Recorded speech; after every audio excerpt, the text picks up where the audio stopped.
Ternyata Pauluslah yang pertama sekali merubah-rubah ajaran di dalam Alkitab. Benarkah demikian? Mari kita buktikan. Orang pertama yang merubah ajaran daripada Isa Al-Masih di dalam kitab mereka ya Pak ya, itu Paulus. Apa yang saya maksud dengan merubah? Di dalam kitab mereka sendiri, itu Yesus tidak pernah diceritakan mengajarkan konsep dosa waris Pak.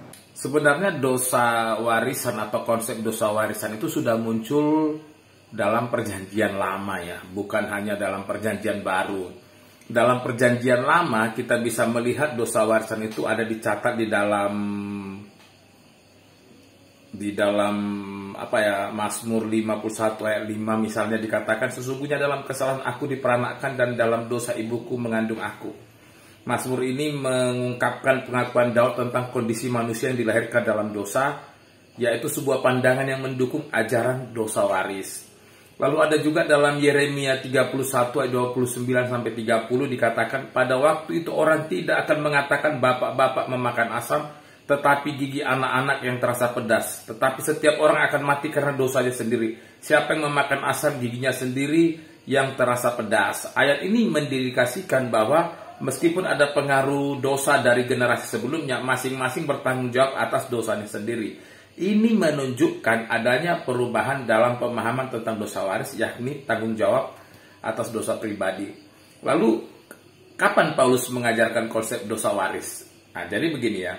Sebenarnya ajaran Paulus tentang dosa waris itu bisa ditemukan dalam Roma 5 ayat 21, di mana Paulus mengajarkan bahwa dosa dan maut masuk ke dalam dunia melalui satu orang, yaitu Adam. Dan semua orang mewarisi dampak dari dosa ini. Tetapi yang dimaksud di sini bukan berarti semua orang itu menanggung dosanya yang dibuat oleh Adam. Yang diwarisin itu adalah potensi atau kemampuan untuk bisa berdosa, tapi tidak menanggung dosa ketidaktaatan Adam. Ini yang Anda harus ketahui tentang konsep dosa waris. Lalu kemudian yang menjadi pertanyaannya, kalau Paulus yang merubah kitab itu, Alkitab itu, ajaran itu adalah, yang menjadi pertanyaannya itu adalah Paulus itu menerima Yesus pada saat dia bertobat menuju ke Damsyik itu tahun berapa? Paulus itu bertobat diperkirakan sekitar tahun 33 sampai 36 Masehi.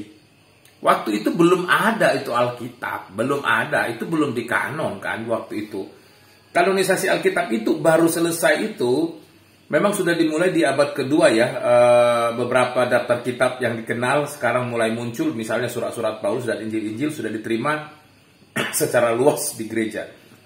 Lalu pada Sinode Hippo tahun 393 dan Sinode Kartago tahun 397 Masehi, pada dua periode ini kanon perjanjian baru hampir sama dengan kanon yang dimiliki saat itu. Lalu pada Konsili Trente tahun 1546 Masehi, konsili ini menetapkan Alkitab resmi untuk gereja Roma Katolik, yang mencakup 46 kitab PL, termasuk beberapa kitab Deuterokanonika dan 27 kitab dalam perjanjian baru. Paulus hidup tahun 33, Paulus bertobat sekitar tahun 33 sampai 36 Masehi. Tetapi baru selesai kanonisasi Alkitab itu sekitar tahun 1546 Masehi. Coba pikir berapa ribu tahun bedanya. Coba pikir lebih dari 1500 tahun. Bagaimanakah mungkin Paulus merubah ajaran di Alkitab yang saat itu belum dikanonisasi? Coba dipikir matang-matang. Coba dipikir. Masihkah Anda mengatakan Paulus yang merubah ajaran itu dengan